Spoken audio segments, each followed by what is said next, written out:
Bom dia a todos, sejam muito bem-vindos e bem-vindas ao 11º Seminário Paulista Água e Saúde, evento promovido pela Secretaria de Estado da Saúde de São Paulo, pela Coordenadoria de Controle de Doenças e por intermédio do Centro de Vigilância Sanitária, em parceria com a Faculdade de Saúde Pública da Universidade de São Paulo. Comunico a todos que este evento está sendo gravado e será disponibilizado no YouTube ainda essa semana, pelo canal da CCD. No chat encontram-se a licença para emissão de certificados. Para o painel de hoje, entre adaptações e vulnerabilidades, como garantir acesso à água para diferentes grupos de consumidores em contextos de incertezas climáticas, convido o palestrante Anton Schwetter, economista pela PUC de São Paulo e mestre em energia pelo Instituto de Energia e Ambiente da USP, especialista em regulação econômica pela Universidade da Flórida e liderança emergente finanças pela Universidade de Virgínia. Contamos também com a participação da doutora Tarsila Gomes, graduada em Direito pela Universidade Estadual de Santa Cruz, pós-graduada em Processo Civil, com ênfase em Processo Coletivo pela Fundação Escola Superior do Ministério Público do Estado do Rio Grande do Sul, e em Direito Ambiental pela Universidade de Lisboa, e mestra pela mesma universidade. Foi defensora pública do Estado da Bahia, é promotora de Justiça do Ministério Público do Estado de Goiás, e autora do livro O Direito à Água Doce frente à Escassez Hídrica, Instrumentos Jurídicos para a Mitigação do Problema. Convido também a professora Vanessa Pinotti, agrônoma, mestre em Ciências do Solo pela Universidade Federal do Rio Grande do Sul e doutora em Geografia pela Universidade do Colorado, nos Estados Unidos. É professora da Universidade Federal do ABC e coordenadora do Grupo de Pesquisa Ecologia Política, Planejamento e Território do Laboratório de Justiça Territorial. Para moderar esse debate, eu passo a palavra para a professora doutora Maria Tereza Rasolini, que é bióloga, mestre em saneamento ambiental e doutora em saúde pública. É professora do Departamento de Saúde Ambiental da Faculdade de Saúde Pública da USP. Professora Tereza, a palavra é sua. Bom dia, bem-vindos e bem-vindas. É um prazer estar aqui nesse debate desse tema tão relevante, especialmente nos dias de hoje. Antes de chamar nossos palestrantes, eu só gostaria de dizer o que motivou a formação e trazer pessoas especialistas nessa área, que foi que, ante a possibilidade de restrições de acesso dos consumidores à água da rede pública, há necessidade de se estar atento aos potenciais riscos à saúde.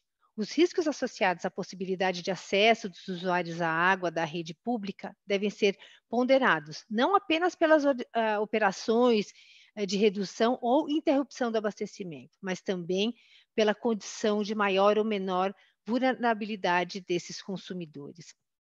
Então, eu acho que a gente vai ter um rico debate sobre esse tema e, para dividir, compartilhar esse primeiro momento, eu chamo então a doutora Tarsila Santos Brito Gomes. Por favor, doutora Tarsila.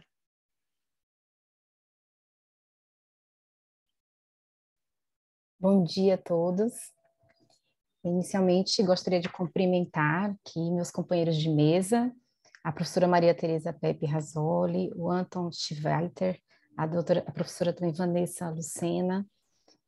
Gostaria de agradecer imensamente pelo honroso convite de estar aqui com vocês hoje, próximos a essas pessoas, né, tão admiráveis, que lutam pelo acesso à água doce, pelo acesso à saúde. Faço aqui um agradecimento especial também à minha colega, a doutora Alexandra Facioli, pelo honroso convite, colega que tanto respeito pelos anos de luta nessa temática, e ao doutor Sérgio Valentino também. Bem, eu gostaria de saber se todos estão me vendo e ouvindo bem, para eu começar com mais segurança aqui. Eu vou compartilhar a minha tela para fazer a apresentação, iniciar a minha apresentação.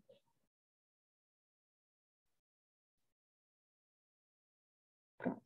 Eu vou falar um pouquinho sobre essa temática. Como eu sou promotora de justiça, atualmente eu estou cedida para o Conselho Nacional do Ministério Público, e lá a gente está desenvolvendo um trabalho sobre escassez hídrica, né, atuação numa abordagem mais jurídica, porque a gente sabe que esse tema da água doce, do acesso à água doce, é interdisciplinar, envolve inúmeras ciências, né? Então eu vou falar um pouco da parte que me toca como promotora de justiça, que é lutar realmente pelo acesso, o direito de acesso à água doce a todos os cidadãos, e principalmente no quesito quantidade de água.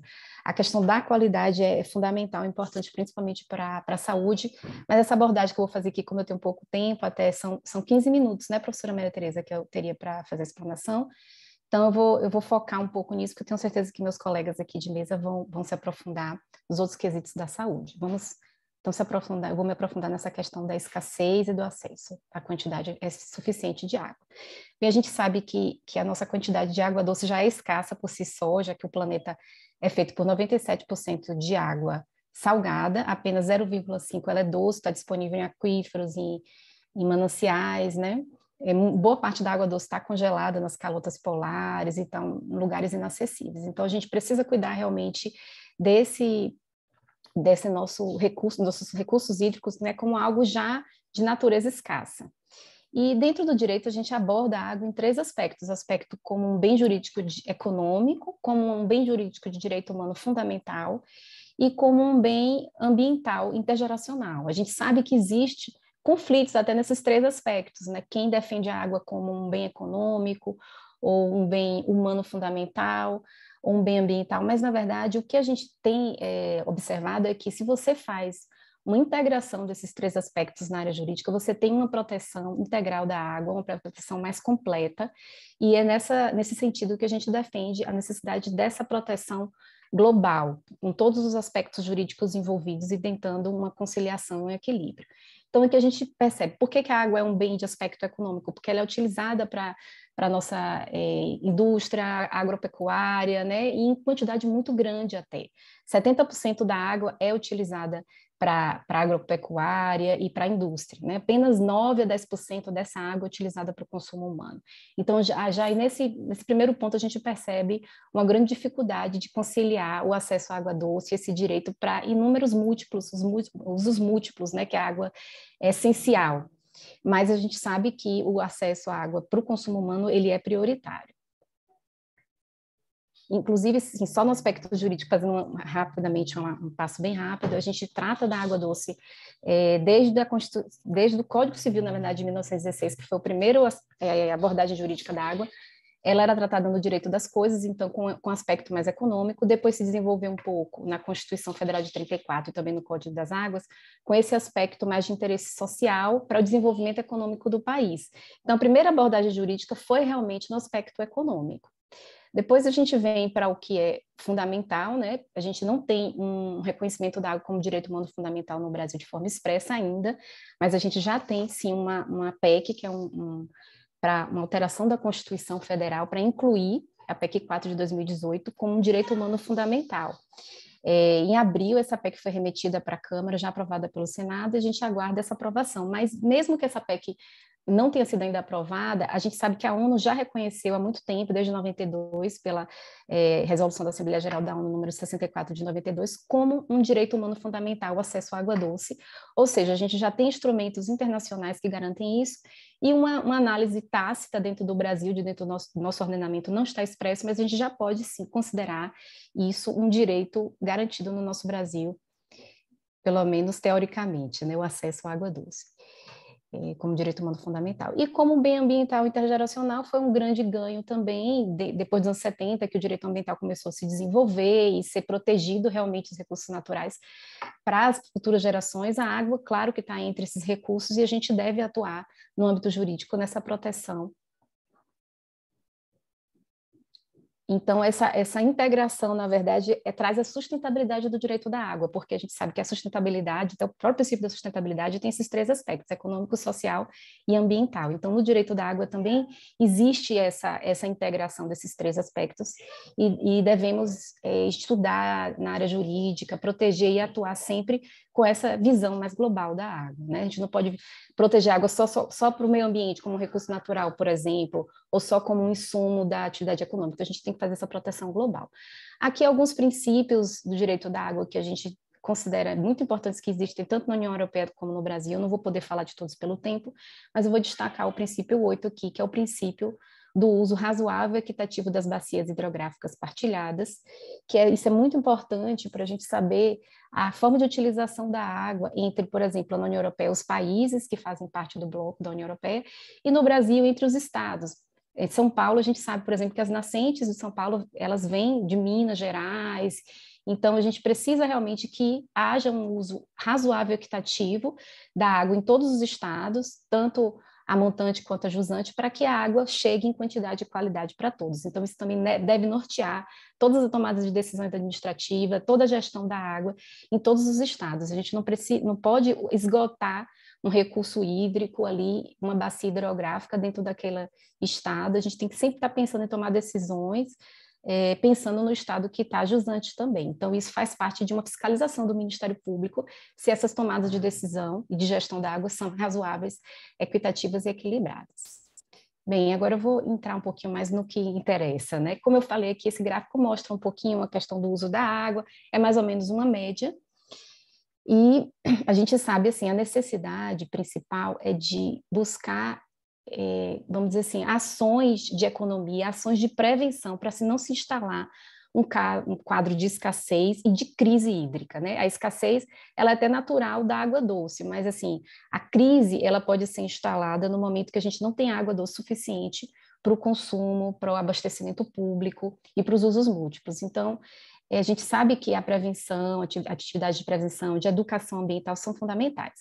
Mas o que vem acontecendo tanto na União Europeia como no Brasil, eu vou entrar em mais detalhes, mas só falando genericamente, é que esse bloco de 70% da água na indústria e 20% na agricultura e 20% na indústria, eles pouco desenvolveram instrumentos de economia, pouco desenvolveram instrumentos de educação no uso ambiental ao longo das últimas décadas, né? Então, agora a gente está observando isso, e essa é uma grande saída para a nossa questão da escassez e da crise hídrica.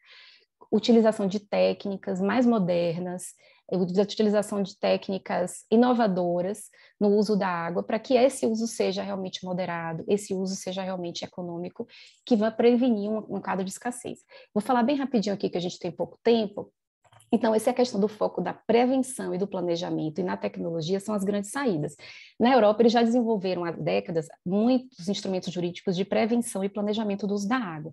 No Brasil, nem esses instrumentos a gente ainda não tem suficiente, né, principalmente de planejamento. A gente sempre reage à crise hídrica de forma reativa.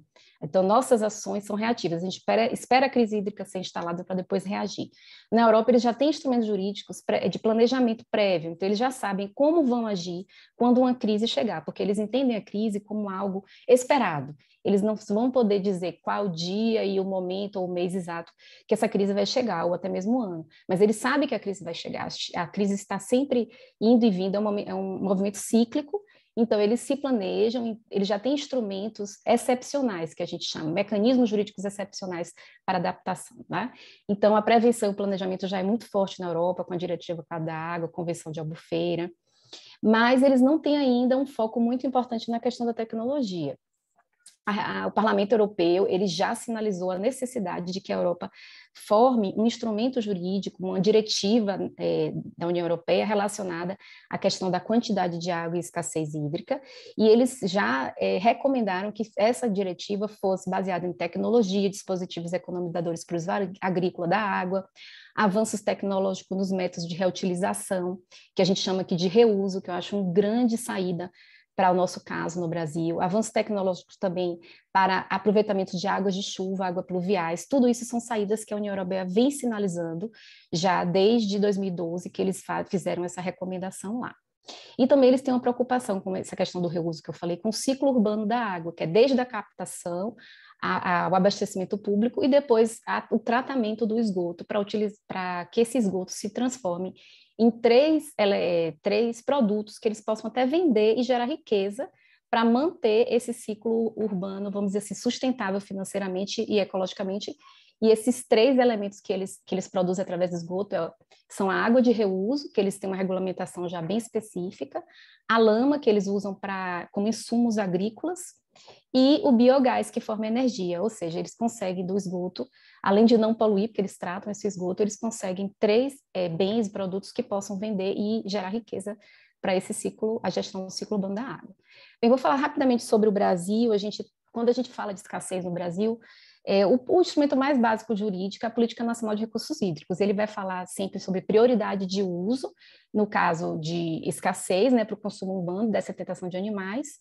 Ele fala também sobre a questão dos planos de recursos hídricos, que deve ser sempre buscado um equilíbrio entre a disponibilidade e a demanda, ou seja, na hora de emitir outorgas, essas outorgas têm que ser baseadas em estudo prévio sobre a disponibilidade daquele corpo hídrico. Mas, infelizmente, a gente não tem essa estrutura em todas as nossas bacias hidrográficas, falta comitês de bacia, falta planos de recursos hídricos, então a gente tem uma legislação até que pode ser utilizada, mas ainda está muito aquém a sua aplicação. Então, a outorga também, ela pode ser suspensa, que é o ato que permite que as pessoas usem a água, né, grandes usuários da agricultura, da indústria, ou até mesmo do abastecimento público, eles podem ter, em algum ponto, essa outorga suspensa quando há uma crise. E também, isso aqui é muito importante, eles falam, a gente tem nessa nossa regulamentação a aplicação, a previsão da aplicação de valores arrecadados no uso da água, então essa cobrança, esses valores, eles devem ser, sim, utilizados para projetos e obras benéficas ao aumento da quantidade da água de um corpo hídrico.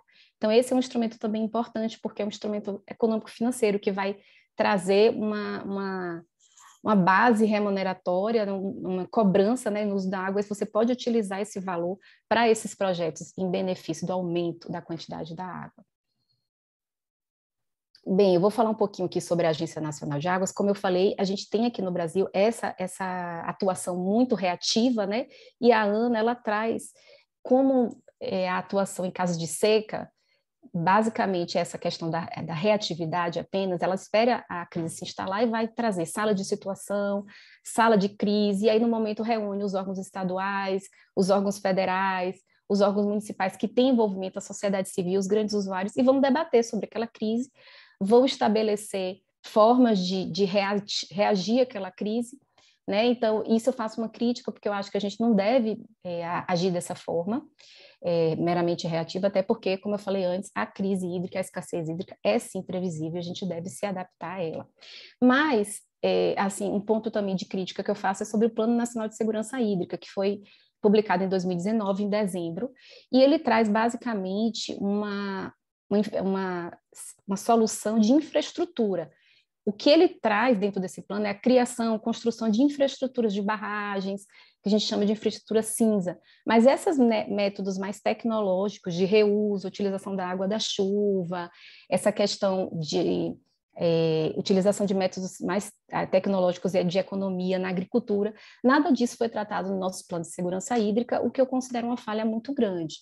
Mas, para a gente trazer um pouco de esperança aqui, o marco legal do saneamento básico, o novo marco legal, ele trouxe sim alguns desses elementos, eu vou entrar um pouquinho neles. Tudo bem que ele vai falar sobre a questão do saneamento, ele não está falando sobre o uso para outras atividades, como as atividades agrícolas, mas eu acredito que a gente pode sim desenvolver essas técnicas mais modernas em todos esses campos. Bem, a gente também tem o novo Atlas da Água, foi publicado agora em 2021, tem 1 ou 2 meses, e que ele trata um pouco sobre essa questão da controle de perda como uma das medidas de gestão para a segurança hídrica do país, que também é uma dessas possibilidades mais modernas de você lidar com a crise hídrica. Controle de perda, porque existem locais que têm uma perda de 10% a 20% na hora que você vai fazer o abastecimento público, o sistema do abastecimento público perde de 10% a 20% da água, o que é uma quantidade muito grande para a gente que está vivendo várias crises hídricas seguidas, a gente tem que se atentar a tudo isso.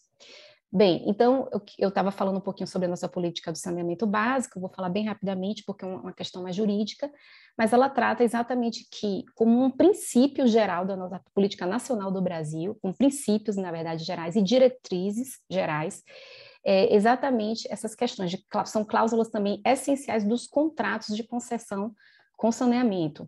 São essas que eu vou te falar, princípios, diretrizes e cláusulas essenciais, metas, ou redução da perda, né, como eu estava falando, na distribuição de água tratada, eficiência do uso racional da água, da energia e de outros recursos naturais, até porque a gente está totalmente vinculado aos nossos recursos, à nossa energia hidroelétrica, né, e o Brasil ela tem que ampliar sua matriz energética para poder não depender apenas da água. Então, essa questão da energia solar, energia eólica é fundamental. Também para diminuir a pressão e a utilização dos nossos corpos hídricos, né? Então, isso é importante também. O reuso do efluente sanitário e o aproveitamento de água da chuva. Sobre esses dois pontos, eu queria falar um pouquinho. Eu estava até no simpósio de água na semana passada, lá em Belo Horizonte, simpósio brasileiro de águas, e vários engenheiros florestais trazendo esses dois pontos, reuso e o aproveitamento de água da chuva, como algo fundamental para tratar e diminuir a crise hídrica. Eles disseram coisas que me deixaram muito otimistas, por exemplo, que a agricultura ela tem sim como ser praticamente autônoma na captação de água, tanto da chuva quanto do reuso. Ela não precisa concorrer com abastecimento público se essas técnicas mais modernas forem utilizadas. E eles trouxeram como exemplos barraginhas, que eles chamam. São pequenas barragens que são construídas com muito pouco dinheiro, inclusive até em Minas Gerais, o próprio governo está ajudando as zonas rurais que ficam perto dos mananciais de abastecimento público a construir essas mini barragens.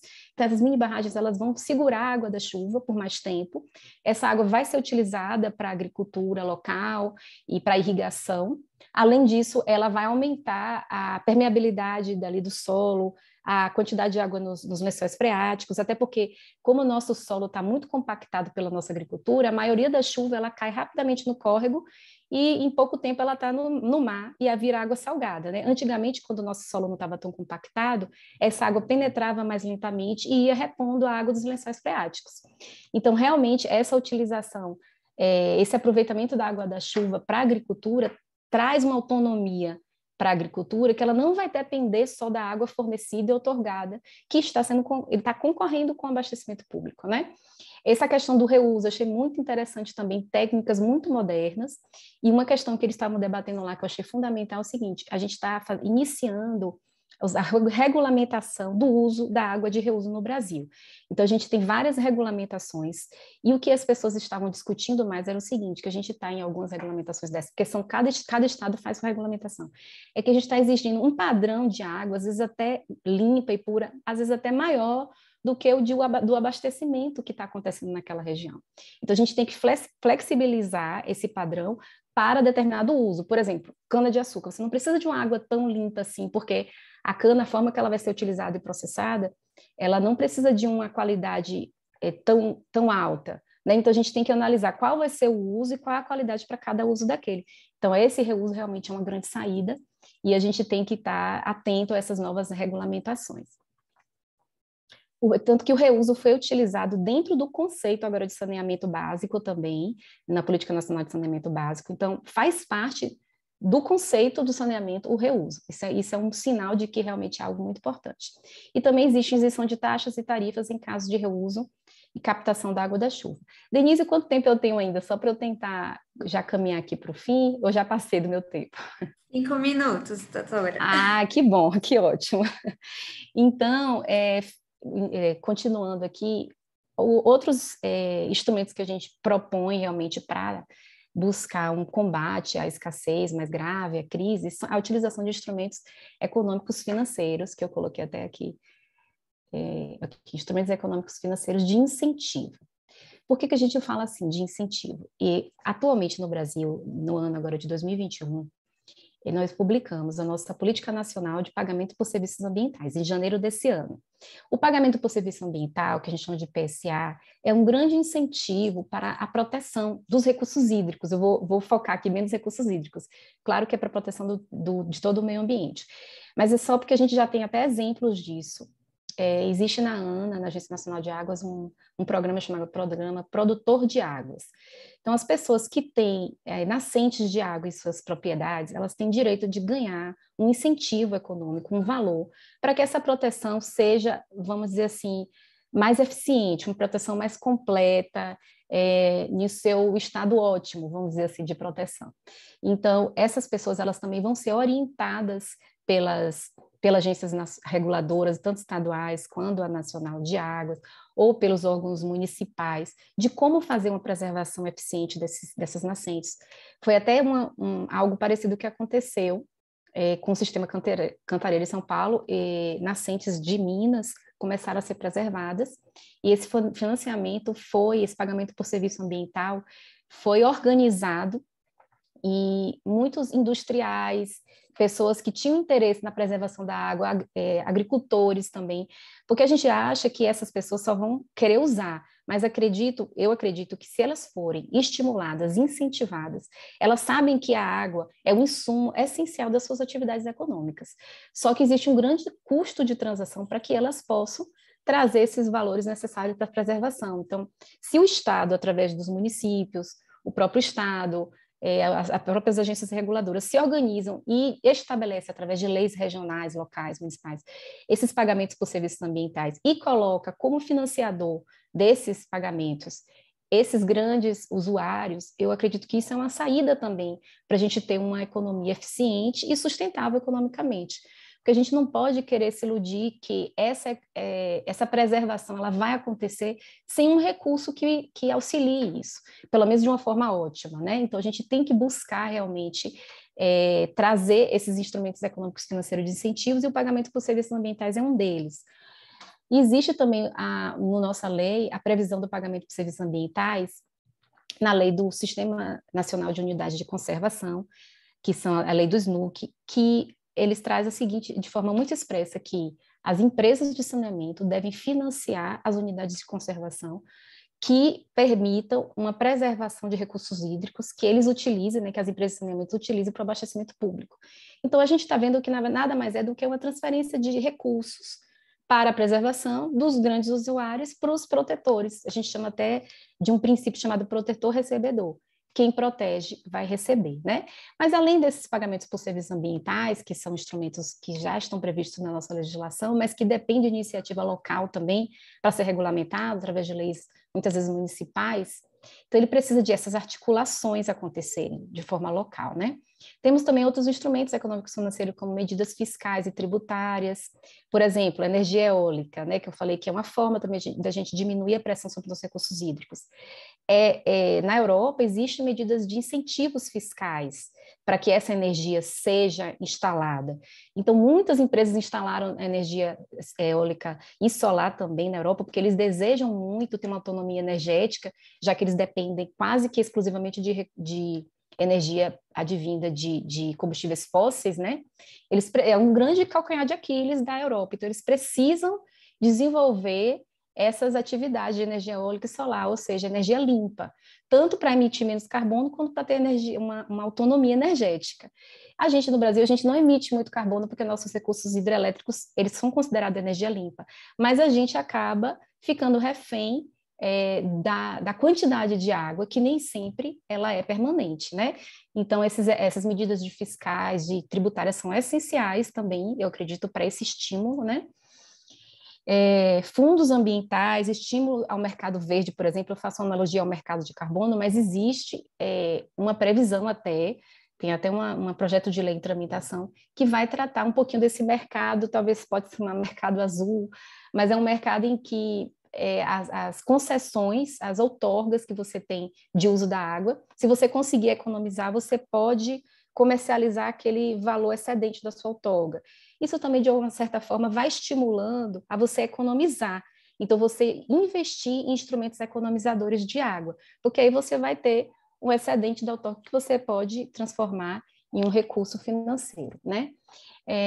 Também fortalecimento da economia circular, financiamento da ciência, da tecnologia, de projetos de pesquisa, da educação, da capacitação e do treinamento, tudo isso são, vamos dizer, ações fundamentais para no nosso país, para que a gente possa chegar realmente a ter uma prevenção maior. Bem, então, eu já me encaminhando aqui para o fim, eu vou apresentar só rapidamente como eu estou no Conselho Nacional do Ministério Público trabalhando com essa temática. Só aqui para vocês terem mais ou menos uma noção, a gente está fazendo lá, dentro do Conselho Nacional, o Plano Nacional de Atuação do Ministério Público para o combate à situação de escassez hídrica, e nesse plano a gente vai orientar o Ministério Público, os promotores de justiça, a atuarem, porque é uma matéria muito específica e que a gente não tem uma vivência direta com isso nas universidades de direito, então a gente traz essa orientação, vários colegas estão nos auxiliando, inclusive a doutora Alexandra Ficioli também já trocamos muitas ideias que ela tem uma grande experiência, né, combativa há muitos anos nessa área, a gente admira demais o trabalho dela. Então, aqui é só para vocês já terem esse conhecimento, está acessível já no site do Conselho Nacional do Ministério Público esse plano, e dentre essas ações, a gente também fala um pouco sobre preservação, por exemplo, da cobertura vegetal, de APPs, a gente fala de monitoramento de desmatamento nessas áreas de nascente, fala de instrumentos econômicos financeiros, fala sobre a fiscalização dos planos de bacia, dos planos municipais de saneamento, e dos contratos de concessão de saneamento, que tem que ter essas cláusulas que eu falei, né, de reuso, de utilização de água da chuva, e dessas formas mais tecnológicas e modernas da gente preservar nossos recursos hídricos. Bem, gente, então eu já concluo, agradeço muito, que eu faço umas sugestões, mas são já as que eu já falei, né? São sugestões para o próprio Ministério Público, para a área jurídica, então, mas eu já passei por elas durante a nossa apresentação, e aqui eu só agradeço mesmo a oportunidade de estar aqui com vocês, um prazer, uma honra muito grande, e esse é meu e-mail, se alguém tiver interesse em mandar perguntas, porque eu não sei se eu vou conseguir ficar até o final das perguntas, né? Aqui eu coloquei uma frase que eu acho bem, assim, para meditar um pouco, porque a água é matéria e matriz da vida, mãe e meio, e não há vida sem água, então a gente realmente tem que buscar com muito carinho e cuidado a preservação da água para todos. Muito obrigada. Obrigada, doutora Tarsila. Excelente apresentação. Agradeço muito. Gostaria de fazer alguns destaques, né, na sua fala. Primeiro, porque eu acho que o bem econômico ele está muito bem definido, a sociedade compreende muito bem. No entanto, como humano fundamental e intergeracional, eu acho que realmente a gente precisa atuar nessas duas frentes, né? Eu acho que é isso, deixar isso muito claro, porque eu acho que ainda isso não foi absorvido pela sociedade. Outra coisa que me chamou a atenção, que é a prioridade é o abastecimento público, né? São as pessoas. No entanto, a gente vê que 70% da água vai para o agronegócio e 10% para o abastecimento público. Então, acho que há uma inversão aí também. Isso também é outra coisa que deve ser, né, batida, rebatida, para que realmente a prioridade que está prevista em lei seja realmente atendida. Né? Gosto muito da ideia, sou muito simpática à ideia do reuso, da economia circular do saneamento. Não tenho dúvida que essa realmente é uma estratégia que pode trazer muitos benefícios à sociedade e menos pressão aos recursos hídricos. A gente tem no Brasil, né, algumas iniciativas, uma legislação bastante tímida, muito pouco, enfim, é muito tímida. Eu acho que o Brasil está muito atrasado nessa matéria. O Estado de São Paulo tem uma resolução, que foi uma resolução conjunta da Secretaria Estadual de Saúde e da Secretaria de Infraestrutura e Meio Ambiente. É uma resolução, né, que trata, inclusive, da qualidade microbiológica da água, pensando na saúde. Né? No entanto, a gente sabe também o quanto isso levou de tempo para essa resolução ser elaborada e publicada. Então, a gente tem também, acho que a gente tem um problema de timing. A gente está sempre um pouco atrasado nesse sistema todo, porque há diversos interesses envolvidos, né, na questão da água. Enfim, a sua apresentação realmente foi muito instigadora, acho que nos faz refletir sobre vários aspectos, né, de abastecimento de água e seus múltiplos usos. E, por último, gostaria de parabenizar, né, a atuação do Conselho Nacional do Ministério Público por estar nessa luta, né, nessa briga, né, contra os efeitos, né, e no combate da escassez hídrica. Então, agradeço. Doutora Tarsila, foi realmente muito bom tê-la com a gente, compartilhando seus conhecimentos. Obrigada, professora Maria Tereza. E se eu puder só falar uma questão sobre o reuso, o que eu achei muito interessante é porque vamos dizer assim, o reuso a gente trata muito do esgoto, né, no saneamento, mas o reuso na agricultura, por exemplo, é algo fundamental, como você falou, como eles usam 70% da água, existem muitas técnicas que facilitam e permitem esse reuso. Então, eu acho que a gente realmente tem que avançar não só em tecnologia, porque eu acredito até que já tem, pelo que eu vi lá no simpósio, a gente já tem muita tecnologia, coisas simples, com pedras, com rochas, coisas com areia, não são, porque eu não sou dessa área técnica, né, então eu não sei explicar direito, mas eu sei que tem coisas baratas, tem soluções baratas para isso, mas eu acredito que essa vontade, esse interesse político também, econômico, de que isso vá para frente é fundamental, e talvez até de conhecimento, de espalhar melhor isso, e eu acho que esse simpósio que eu parabenizo muito, porque é exatamente uma tentativa para isso, né, para a gente espalhar conhecimento e tentativa de solução para essa situação que a gente a princípio pensa que é quase impossível, mas eu sou bem otimista, eu acredito que a gente tem muitos caminhos a seguir, sim. Acho que o otimismo é o que nos resta, né? E vamos em frente. Então, muito obrigada, doutora Tarsila. E agora, então, eu gostaria de chamar a doutora Vanessa Lucena Empinotti para também, né, compartilhar seus conhecimentos e sua experiência. Por favor, doutora Vanessa. Bom dia, professora Maria Tereza, colegas de mesa, o pessoal que está participando do seminário, né? E eu gostaria de começar agradecendo a oportunidade de estar aqui com vocês e também parabenizar, né, a organização do 11º Seminário Paulista Água e Saúde, numa temática tão pertinente e necessária no momento que nós estamos vivendo. Então, eu vou dividir a minha tela aqui com vocês. Se ocorrer algum problema, se vocês não enxergarem, por favor, me avisem, que a gente vai tentar resolver. Então, tá aparecendo a apresentação? Tá tudo certo? Então, tá ótimo.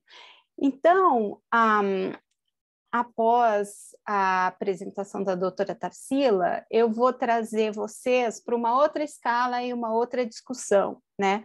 Eu vou trazer a discussão para uma escala de domicílio, num estudo que nós desenvolvemos, olhando a questão do acesso à água na região metropolitana de São Paulo, com foco em moradias precárias e no período da pandemia, né? Então, o meu objetivo aqui hoje é apresentar os resultados desse estudo, que é um projeto de extensão e pesquisa que se chama Cartografias do Acesso à Água em Moradias Precárias na Pandemia da Covid-19, que foi financiado principalmente por recursos da Universidade Federal do ABC durante o ano passado, e foi coordenado esse projeto pela professora Luciana Ferrara e por mim, professora Vanessa Empinotti, da Universidade Federal do ABC e do Laboratório de Justiça Territorial.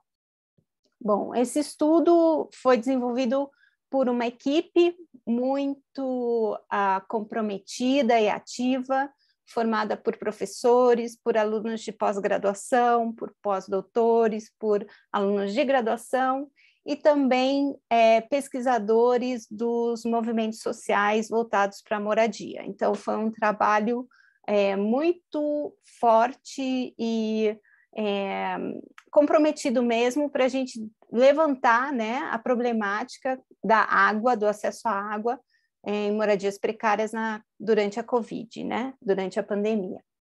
E teve uma série de organizações envolvidas também, como a Universidade Federal do ABC, a Universidade de Michigan e a União de Movimentos de Moradia de São Paulo, Centro Gaspar Garcia. Então, teve tanto a universidade, fundações de pesquisa, como também movimentos sociais.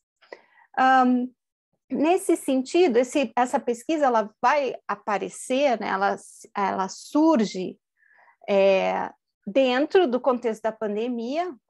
Já a professora Luciana, com outros alunos e pesquisadores, já desenvolviam um projeto com áreas de moradia precária, principalmente na zona sul do município de São Paulo. Então, os próprios integrantes dos movimentos de moradia nos trouxeram essa demanda. Então, vamos observar, entender o que está acontecendo. O pessoal está tendo acesso à água nesse momento, né? Crítico, e a água é tão importante para a gente se proteger e poder sobreviver numa pandemia. Então, nesse sentido, nós nos organizamos rapidamente e montamos esse projeto que olha, então, para moradias e assentamentos precários no município de São Paulo e a questão do acesso à água no domicílio em situação de insegurança hídrica.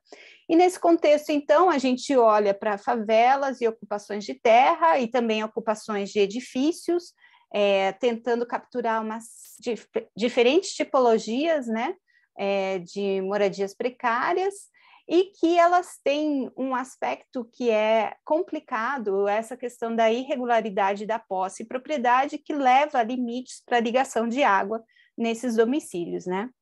E também trouxemos, né, trabalhamos com esse conceito de insegurança hídrica, que entende que é a incapacidade de acessar e se beneficiar do acesso à água em quantidade adequada, de qualidade e a um preço acessível. Então, essa incapacidade de ter acesso e se beneficiar da água, né? Que é uma discussão que vai além da presença ou não da infraestrutura, e isso a gente vai desenvolver mais no transcorrer dessa apresentação. E também nós entendemos que essa condição de insegurança hídrica, ela é consequência de processos que produzem desigualdade. Então, o próprio processo de urbanização, né, no contexto brasileiro, ele é característico dessa produção de desigualdade. Bom, muito bem. Então, o objetivo do estudo foi identificar, localizar e caracterizar os problemas de acesso à água vivido pelos moradores de favelas, ocupações de terra e de edifícios. Nós dividimos essa pesquisa em duas etapas. Uma primeira foram disponibilizados e enviados via mídias sociais questionários, né, via formulário eletrônico, voltados para as comunidades e áreas de moradia precária. E na etapa 2, entrevistas estruturadas em 9 comunidades para capturar as histórias de falta d'água, né? Então, no questionário era para ter uma visão geral se ocorria o problema da falta d'água, algumas informações sobre esse problema, e na etapa 2 entender mais a fundo como que esses problemas se constituíam, além de um levantamento de ações do poder público e da empresa de abastecimento. Essa coleta de dados ocorreu entre maio de 2020 e outubro de 2020. Bom, os resultados da primeira etapa, né, que foram as respostas do questionário eletrônico, respostas que vieram de áreas de moradia precária. Nós recebemos 591 respostas, vindas de 12 municípios da região metropolitana de São Paulo, sendo que 93% dessas respostas vieram de pessoas que residem no município de São Paulo, né? Então, por isso que depois a gente faz um corte específico para o município de São Paulo, em função desse maior número de respostas inicial. É importante observar que de 69% do total de respostas indicaram algum problema no acesso à água. E que das respostas, né, do universo de respostas do município de São Paulo, 71% delas indicaram algum problema no acesso à água. Aqui é importante chamar a atenção que esse estudo, esses dados não são estatisticamente representativos. Mas, dentro dessas respostas, a gente trabalhou com essas porcentagens, né? Que quer dizer que a gente não pode dizer que isso representa o município de São Paulo, né? Ou representa a região metropolitana de São Paulo, mas a gente identifica que há problemas, né? Bom, aqui nesse mapa mostra o município de São Paulo e sua região metropolitana, e vocês podem observar que existem xizinhos vermelhos e bolinhas verdes. E a pergunta aqui foi: existe problema de acesso à água no seu domicílio? Então, as bolinhas verdes indicam que não há problema, enquanto que as bolinhas, os xizinhos vermelhos indicam que há problema, né? Como a gente viu anteriormente, 69%, 71% das pessoas que responderam indicaram que há problema. Aqui a pergunta foi se com relação à falta d'água durante a pandemia, se piorou o problema, se melhorou o problema, se não mudou, né? Em vermelho, no xizinho vermelho, indica que ficou pior. Em verde, indica que ficou melhor. Em amarelo, indica que não mudou. E isso é a partir da percepção dessas pessoas, né? A gente não foi verificar se realmente como que isso estava acontecendo, mas isso foi indicado pelos entrevistados. E aqui na porcentagem, então, dos entrevistados, 65% indicou que não mudou a situação, não quer dizer que ela já era ótima ou que estava tudo resolvido, simplesmente não se alterou. Ficou pior para 28,5% e ficou melhor para 6,5%. Então, são dados interessantes da gente observar. Em termos de intermitência, né, a questão da chegada ou não da água durante períodos, né, a gente identificou problemas de ocorrência de intermitência durante o dia. Então, os xizinhos vermelhos, né, indicaram moradias que ficam sem água por algumas horas durante o dia, e aqui os xizinhos vermelhos indicam durante a noite, né? Então, ocorreu o relato da ocorrência de intermitência de água, tanto à noite como durante o dia. E, por fim, esse mapa mostra a presença de caixa d'água nas moradias que indicaram problemas, né? Então, daquelas que indicaram problemas, em verde indicam as que possuem caixa d'água e em vermelho indicam as que não possuem caixa d'água.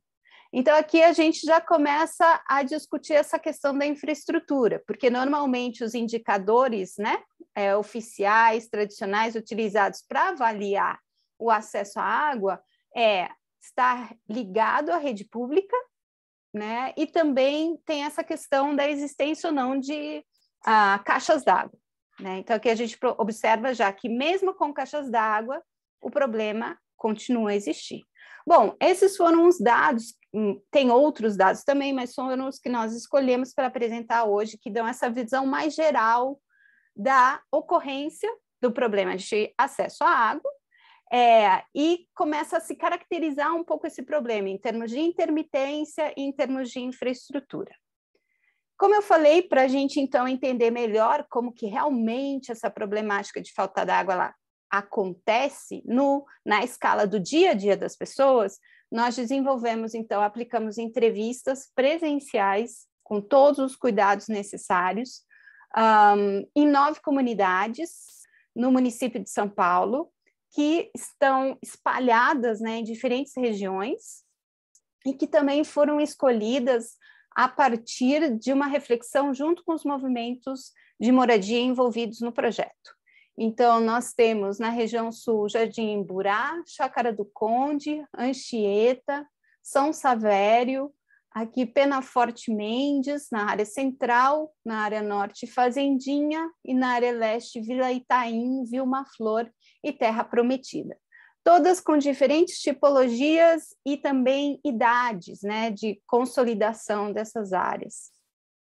Bom, nós organizamos, ainda estamos trabalhando com esses dados, mas iniciamos uma categorização olhando as problemáticas que apareceram mais em certas comunidades do que em outras. Então, nesse caso, a gente observou comunidades ligadas à rede de abastecimento de forma formal e informal, com dificuldade de pagamento das contas e também a presença de intermitência no abastecimento.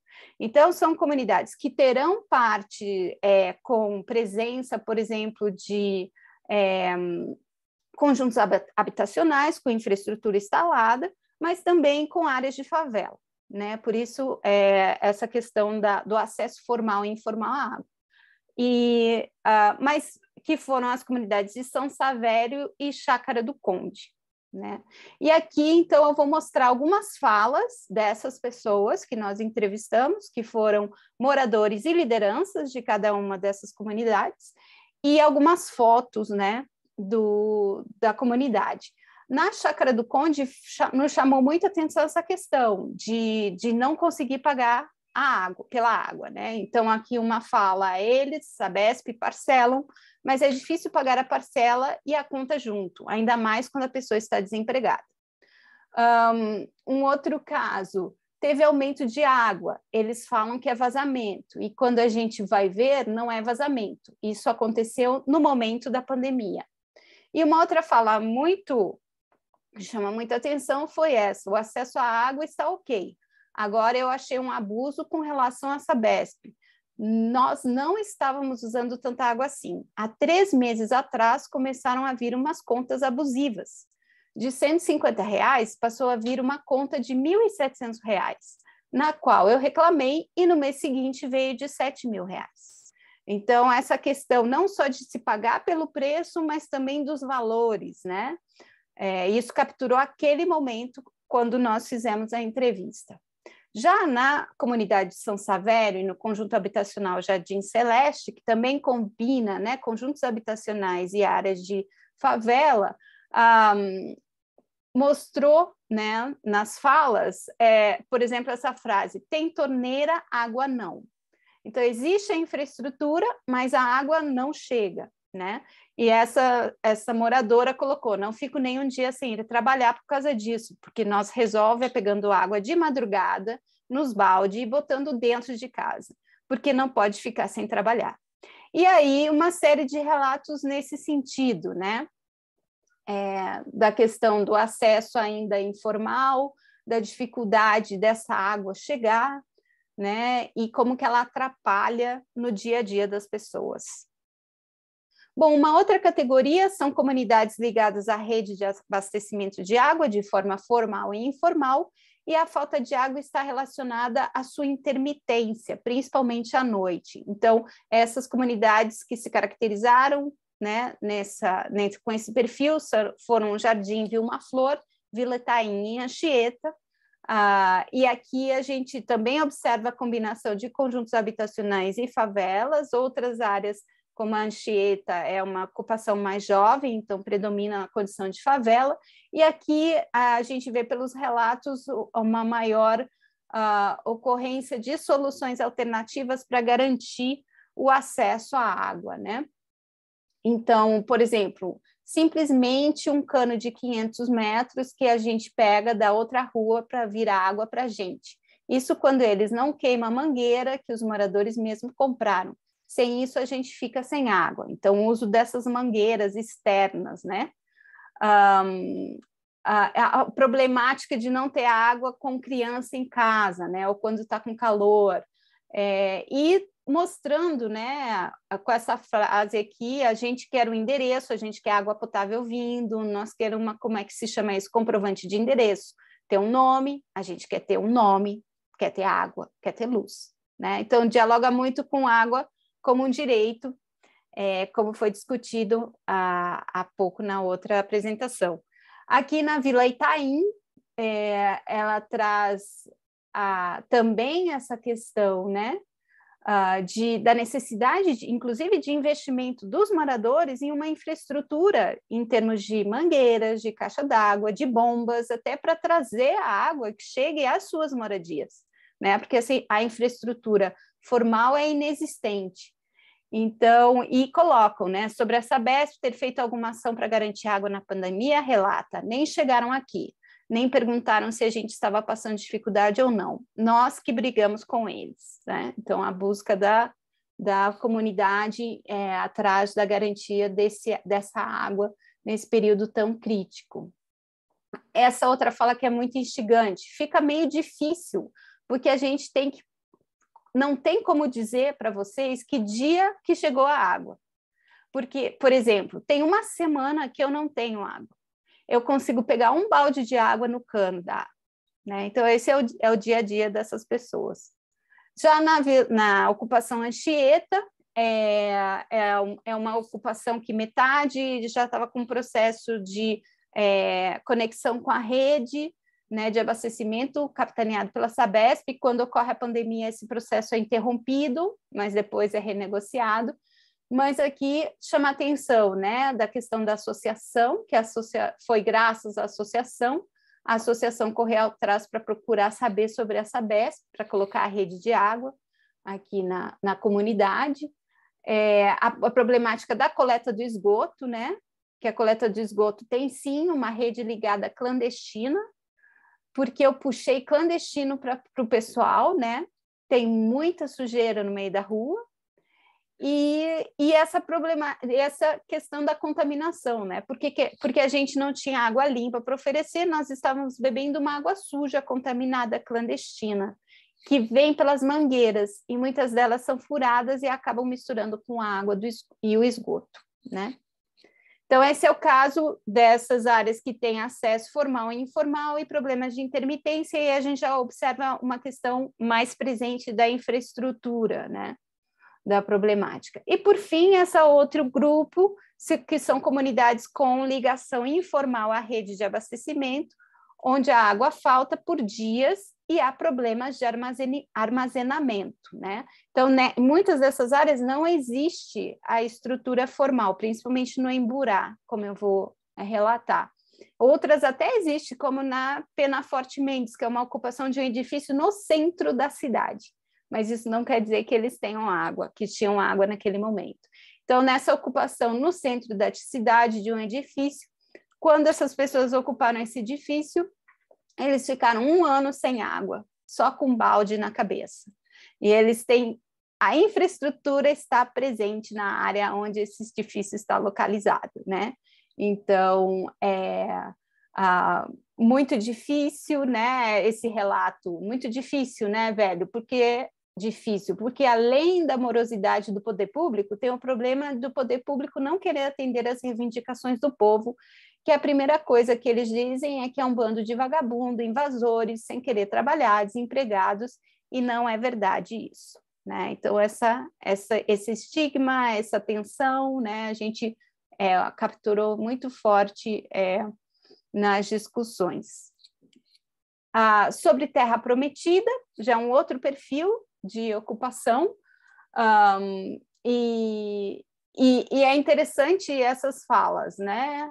Colocando que a água é irregular, mas eu não sei de onde vem, mas é da rede pública.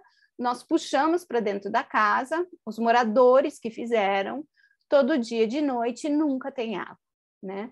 E também eu gostaria que os órgãos públicos passassem a nos ouvir e que permitissem que a gente pudesse pagar água e luz dignamente, né? Então, esse também é um relato, mostrando que se quer e o quanto que é importante ter acesso a esses serviços.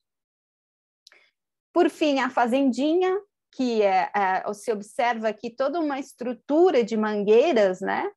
Que foi desenvolvida pelos próprios moradores para garantir esse acesso à água no domicílio, mas que é extremamente problemático e frágil. Então, um dos moradores relata que fica sem água porque quebra a mangueira, os outros cortam a mangueira, os outros levam sua mangueira embora, quando a Sabesp limpa o rio, que corta as mangueiras.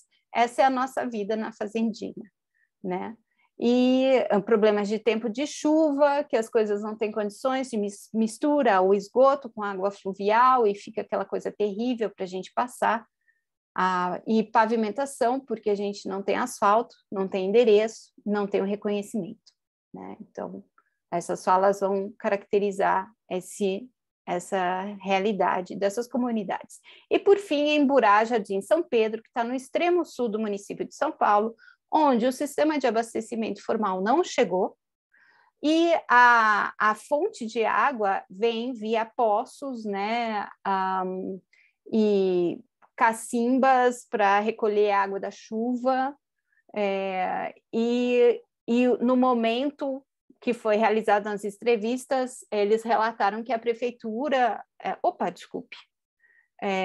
no momento, prefeitura, estão lá, uma vez ou outra, trazendo um carro-pipa de água. A gente correu atrás, né? Aí um rapaz conseguiu esses carros-pipa para poder estar trazendo para cá. Os órgãos públicos não querem colocar água aqui, lutar a gente tem lutado muito, né? O esgoto só Deus sabe, no mato. E que desde sempre a água é uma demanda, porque a gente tem dificuldade de conseguir água. Quando chove, a gente tem a água da mina. Quando faz calor, a água da mina falta, né? Então, são essas as realidades que, de uma forma muito, muito rápida, a gente está trazendo para vocês, dessas 9 comunidades que foram entrevistadas. E, por fim, já chegando, né, no fim da minha apresentação, o Poder Público e a Sabesp, nós levantamos por meio de mídia e documentações no período, e observamos que os tipos de ações foram serviço digital, distribuição de reservatórios de água, isenção na tarifa social, construção de lavatórios, limpeza de ruas e hospitais e distribuições de kits de higiene. Também em relação à distribuição de caixas d'água, na região metropolitana de São Paulo foram distribuídas 5.015 caixas d'água até o dia 15 de junho de 2020, sendo 4.163 na cidade de São Paulo. Essas ações listadas são importantes, né? Constituem um atendimento pontual, mas elas não representam um planejamento emergencial de abastecimento mais estruturado e amplo, que inclusive possa ser, né, desenvolvido posteriormente, continuado, né, voltado para os territórios populares, onde se concentram os problemas de saneamento. Além disso, as ações responderam às reivindicações iniciais de algumas comunidades, mas perderam força ao longo dos meses, não apresentando uma continuidade. Então, para finalizar, o que nós observamos é que os problemas de acesso ou falta d'água são uma combinação de fatores, então, a dificuldade de pagar pelas tarifas, a intermitência no abastecimento, a ausência de infraestrutura, né? Mas também é importante observar que o problema não está apenas relacionado à presença ou não de infraestrutura.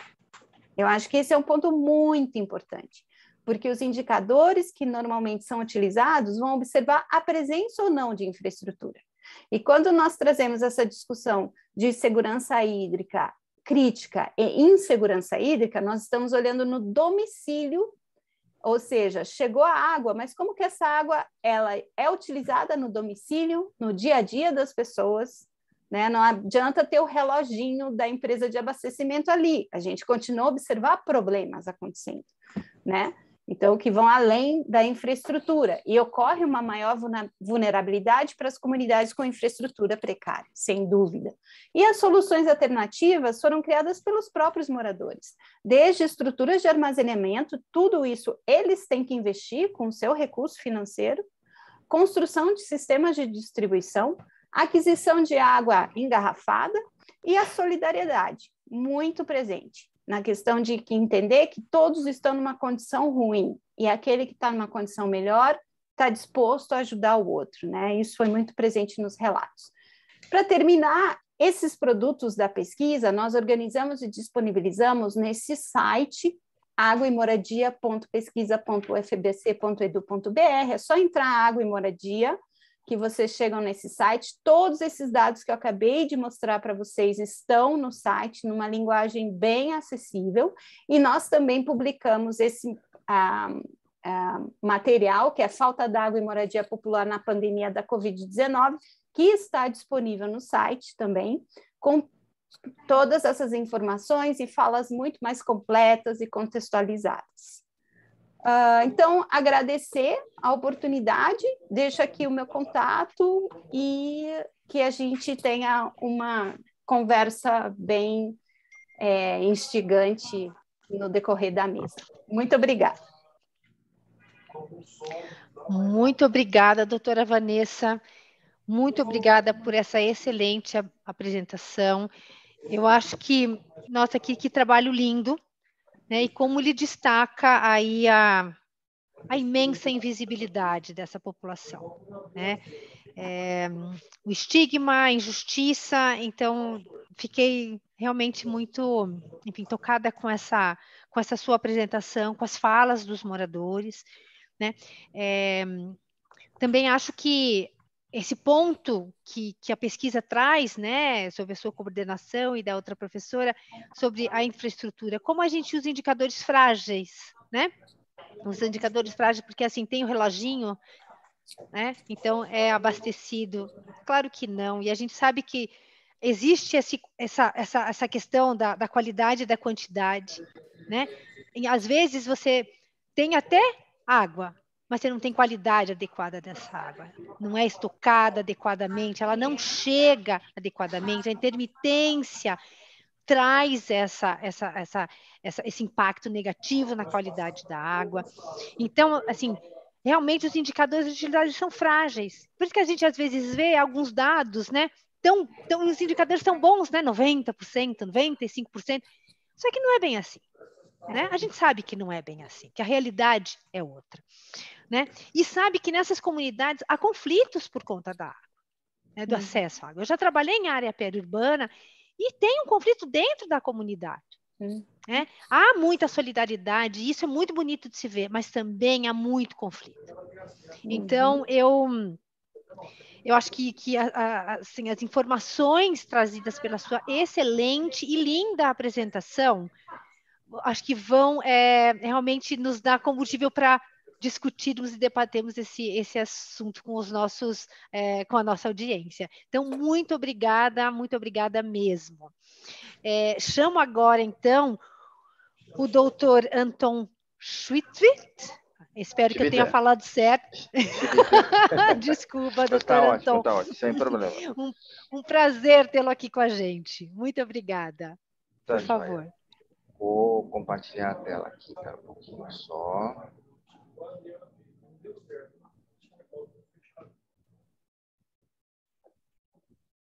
Vou botar em modo apresentação. Pois não. Vocês já estão conseguindo ver? Sim. Oi? Tá, eu só não estou conseguindo... foi para o modo apresentação? Foi. Sim. Tá. Bom, gostaria de parabenizar inicialmente a iniciativa desse simpósio e pelas palavras, né, das apresentações que nós vimos, o quanto a questão de água e saneamento é um item muito importante e imprescindível para as nossas vidas, né? Que são, às vezes, coisas que para nós fazem parte do dia a dia, do cotidiano, a gente não presta atenção, mas a gente percebe o quanto a questão da água é importante, do serviço público, né? É importante para a vida de uma boa parte da nossa população. E tem uma frase que eu coloquei na apresentação, que eu já disse em outros fóruns também, que às vezes alguns ficam até meio... não chateados, mas assim, não, como é isso, tal. Eu digo o seguinte, a questão da crise hídrica é para quem tem água, porque tem muita gente que a crise hídrica passa longe, porque eles não têm acesso ao serviço, nem ao serviço de saneamento, não estou falando nem a questão da água, ao serviço de saneamento. Vocês vão ver em que contexto essa frase está um pouco mais à frente aqui. Eu sou colaborador do IDEC, estou representando o IDEC aqui nesse simpósio. Eu sou colaborador nas questões tanto de saneamento quanto de energia do IDEC e vou iniciar a minha apresentação aqui. Pegando um gancho na fala da Tarsila, na primeira apresentação, quando ela falava da questão das medidas, que sempre são medidas reativas, né? E olhando um pouquinho para a história do que está acontecendo hoje com relação à crise hídrica, a gente percebe que a questão das mudanças climáticas e sua influência sobre a hidrologia no país, principalmente aqui na nossa região centro-oeste, sudeste e sul, não é de hoje. Isso aqui são análises feitas por meteorologistas, eu não sou meteorologista, sou economista, mas que fica claro de que o efeito da mudança climática sobre a nossa hidrologia já vem de há muito tempo. E que, mostrando que a bacia hidrográfica do Paraná, da onde saem os rios que atendem os nossos reservatórios, tanto de geração de energia elétrica quanto de abastecimento de água, já estão sob estresse há muito tempo. Só para vocês terem uma ideia, em estudo feito pelo IPEM, mostra que a bacia do Paraná, como eu falei, tem lá os rios Tietê, Rio Grande, Paranapanema, Iguaçu e Paraná, que, por sua vez, os seus afluentes compõem a fonte dos nossos reservatórios, eles já perderam a cobertura de água em 35% nos últimos 30 anos. Eu não estou falando de coisa que aconteceu o ano passado ou há 3 anos atrás. Eu estou falando de efeito que já vem se verificando há 30 anos atrás. Esses 35% que a bacia do Paraná, como eu falei, compõe os rios Tietê, Rio Grande, Paranapanema, etc., perderam, em termos de cobertura de água, uma área equivalente a 8 vezes da cidade de São Paulo. Então, a gente já começa a achar a explicação dos fenômenos que vêm acontecendo há 30 anos atrás. Estamos falando de coisa que começou o ano passado. Esse mapa já tinha sido mostrado mais rapidamente aqui na apresentação da Vanessa, mas eu tenho aqui uma distribuição dos reservatórios em relação à região metropolitana de São Paulo.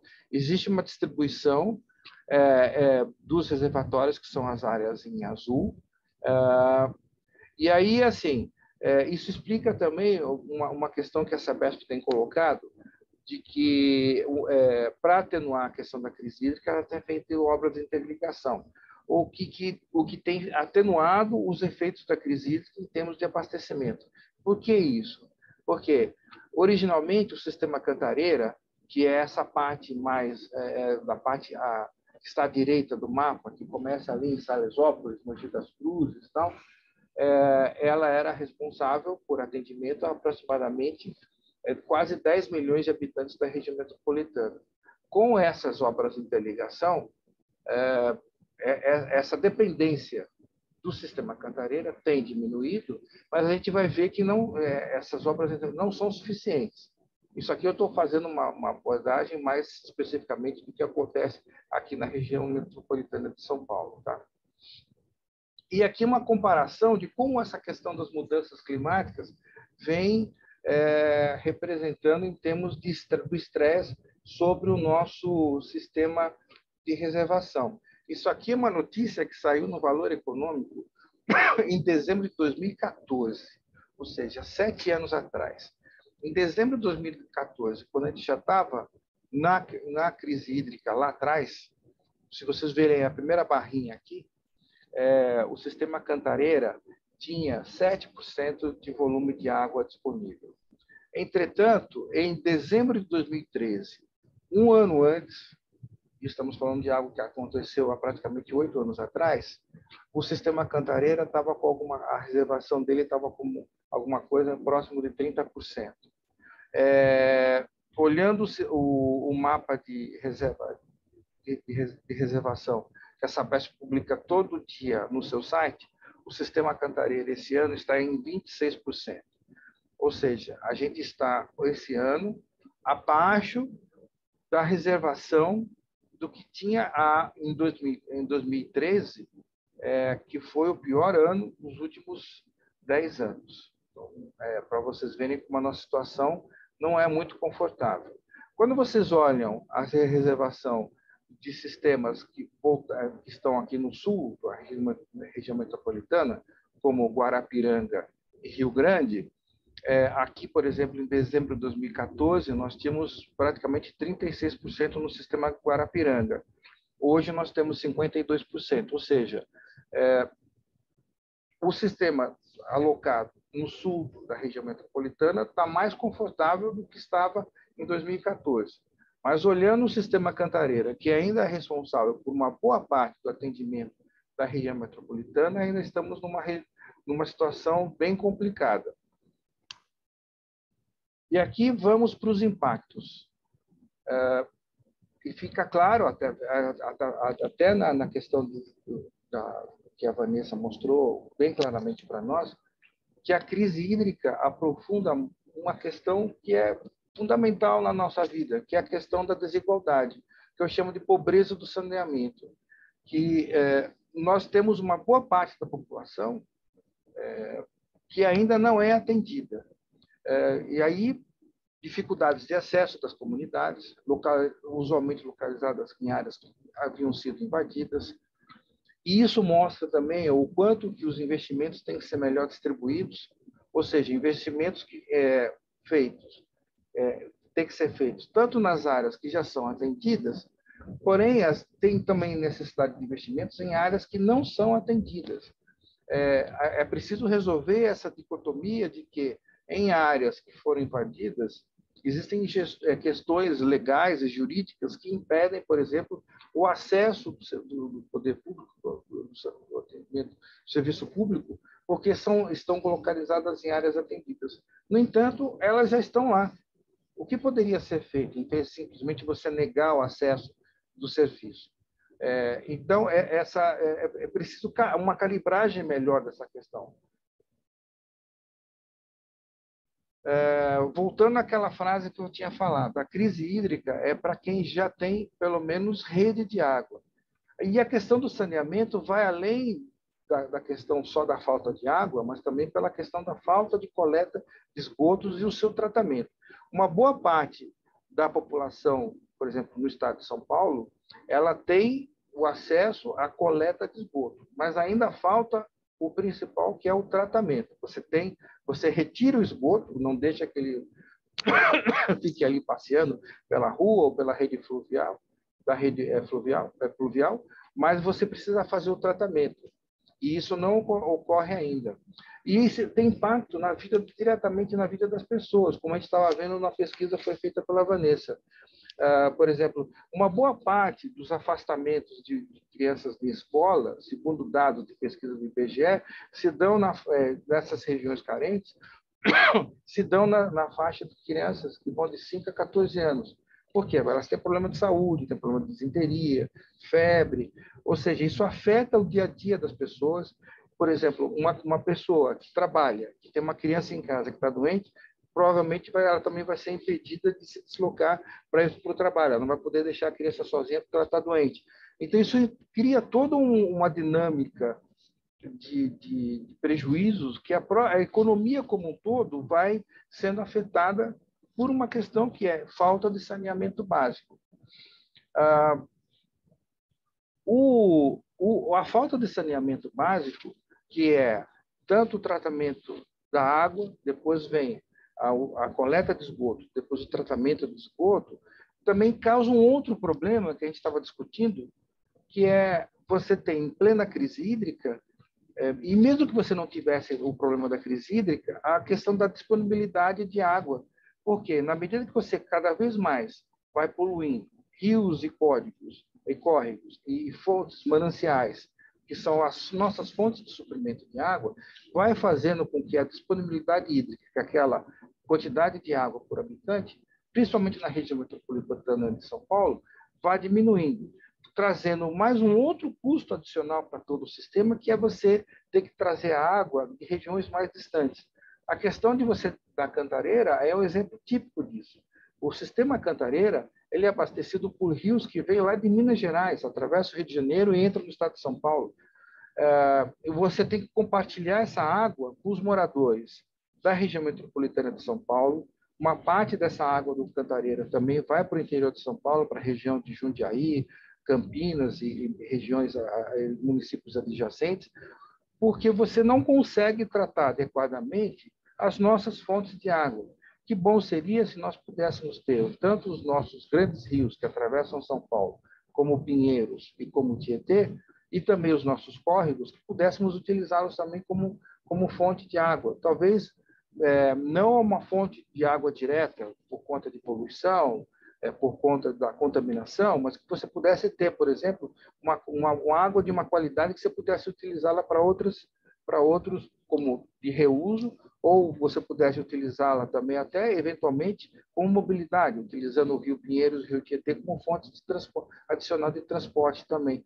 Então, vejam como a questão da falta do saneamento, ela prejudica e como a atividade econômica, porque se fala, mas saneamento, você precisa ter recursos, você precisa ter investimento. Só que o quanto você gasta por não ter saneamento é muito maior. É muito maior. E o impacto e a forma como isso se distribui ao longo da cadeia da atividade econômica causam muito mais prejuízos. Então, voltando à questão da discussão especificamente da crise hídrica, né? Precisaríamos discutir de maneira bem adequada como é que se poderia, por exemplo, para quem já tem a água, a questão de medidas como o bônus ou uma bandeira tarifária, mas sempre tendo em vista uma medida de equilíbrio, que é o seguinte: quem pode mais, paga mais. Isso estou me recordando agora daquilo que a Tarsila falou também, que é que 70% do uso da água hoje é direcionado para o segmento industrial e agrícola, enquanto que o consumo residencial ele fica com 30%. Então, quando você for estabelecer essa discussão de quem vai pagar, por exemplo, ou uma bandeira, como é no setor elétrico, ou a questão de bônus, mas quem deve pagar mais por isso? No caso específico das distribuidoras, das empresas de saneamento, no caso como Sabesp, uma discussão de como é que você poderia equilibrar melhor os investimentos, né? Inclusive na questão das perdas. Lembro que Sabesp aqui em São Paulo tem um nível de perdas em torno de 30%, ou seja, a cada 100 litros de água, 30 ficam no caminho. Muitas vezes por questões relacionadas à questão da tubulação, às vezes tem tubulações muito antigas que precisam ser trocadas e não são trocadas no ritmo que deveriam ser. Tem questões que, por exemplo, são as perdas comerciais, que são roubos e fraudes, e muitas vezes o pessoal acha que a maior parte desses roubos e fraudes acontecem nas regiões carentes. Não é isso. Então, na verdade, é o comércio e a indústria que normalmente responde por uma boa parte dessa questão de roubos e fraudes. Uma questão fundamental, que é a questão da transparência, é você lidar com a população, informar a população com transparência, e eu tive essa experiência quando fui regulador na ARCET, justamente naquela crise hídrica de 2014, 2015. Quando você lida com a transparência, você informa com transparência, você dá credibilidade àquilo que você está passando. E você, inclusive, consegue uma resposta. Quando você pede sacrifício, você obtém uma resposta positiva, porque aquilo que você está passando mostra credibilidade, tem credibilidade. E uma outra questão são campanhas mais frequentes e explicativas do que é a crise hídrica e o que ela significa. Como eu quis mostrar, a crise hídrica, resultado das mudanças climáticas, vieram para ficar. Não é uma coisa que aconteceu, um fenômeno passageiro, um fenômeno que está acontecendo agora. Ele já vem acontecendo ao longo dos últimos anos, das últimas 3 décadas, pelo menos. Então, para que a gente possa ter água, aliás, para a gente possa ter serviços de saneamento, é preciso repensar uma série de fatos. Existem pessoas sem água, pessoas sem esgoto. Crise hídrica é para quem tem água hoje, mas tem muita gente que não tem água mesmo sem crise hídrica.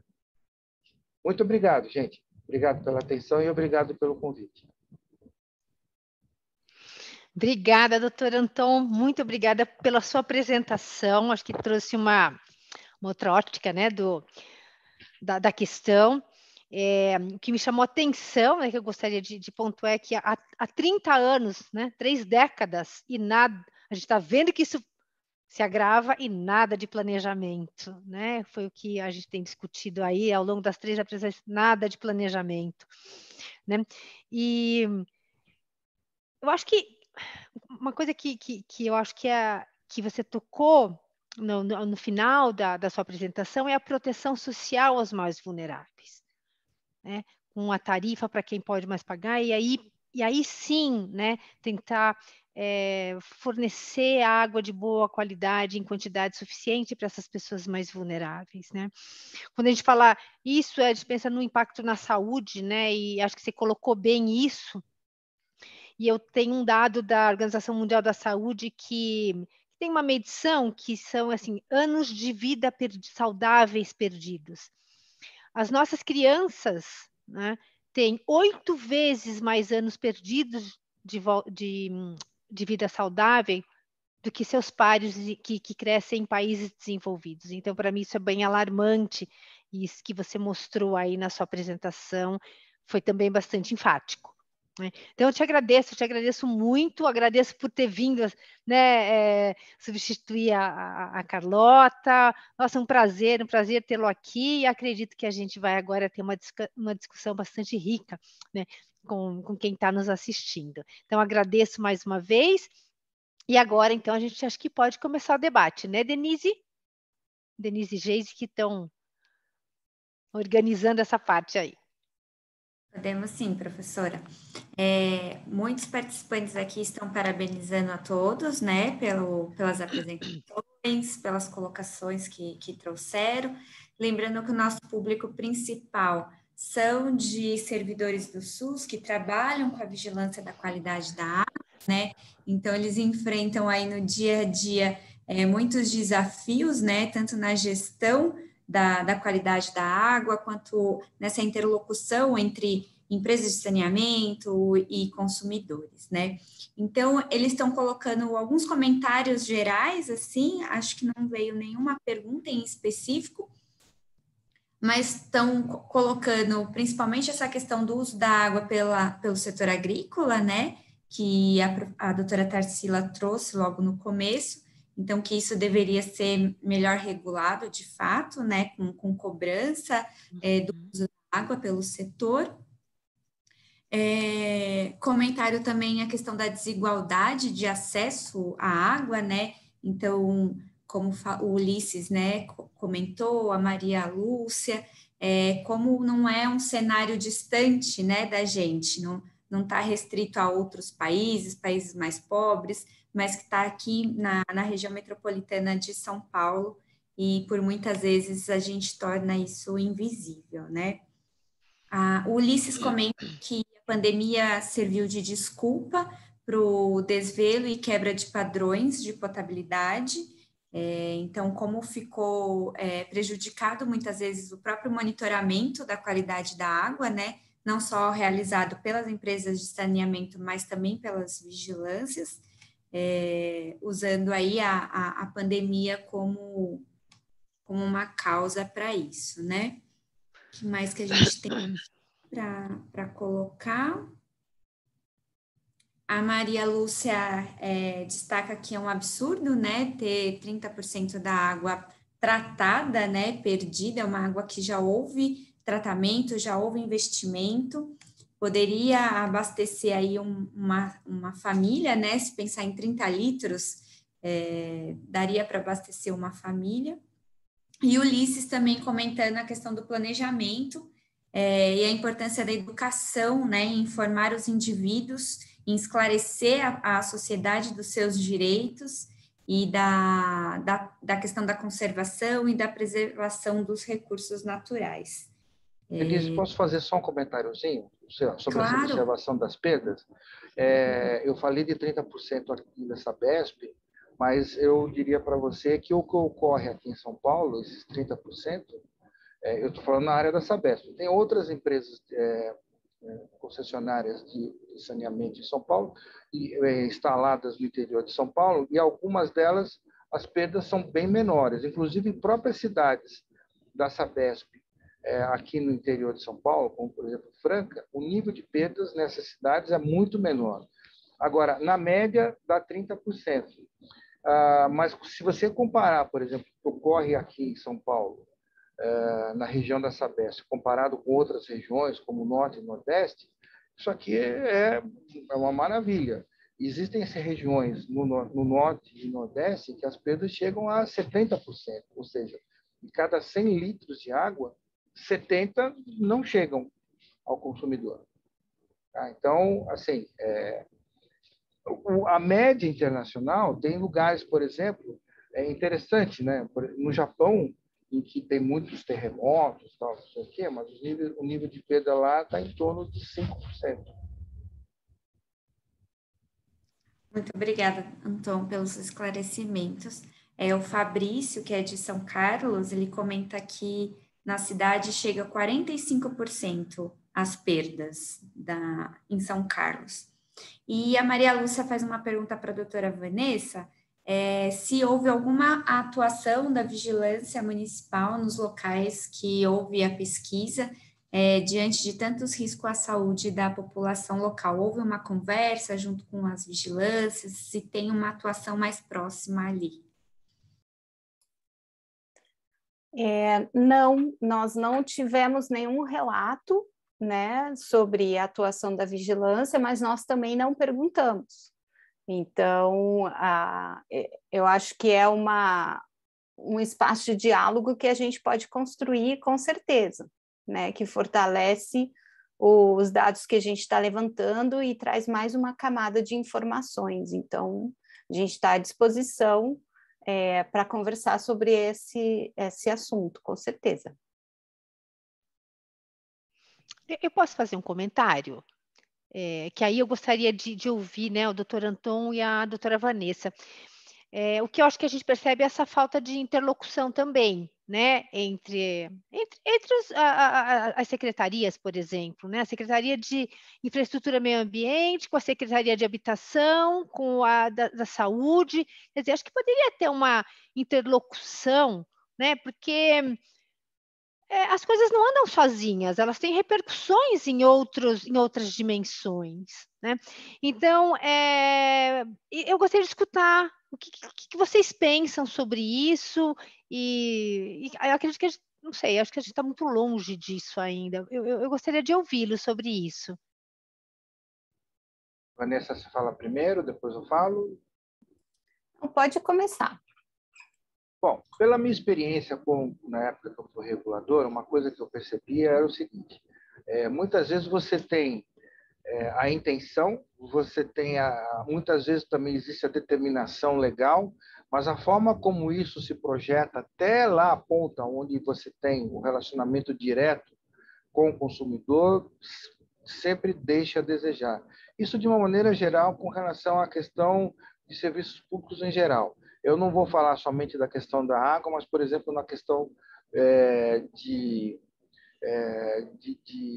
outros serviços, por exemplo, energia elétrica.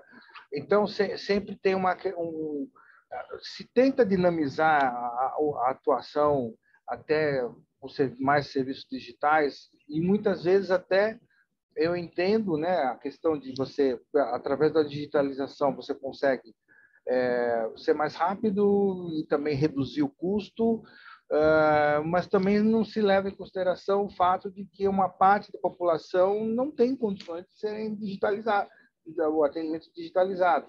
Precisa ter um atendimento presencial, então, precisa compatibilizar essas questões. Muitas vezes você tem serviços, demandas que poderiam ser resolvidas facilmente, e às vezes você cria um corredor imenso para o atendimento de uma demanda que poderia ter sido facilmente resolvida. Eu acho que precisamos aprimorar muito essa questão do relacionamento direto com o consumidor. Obrigada.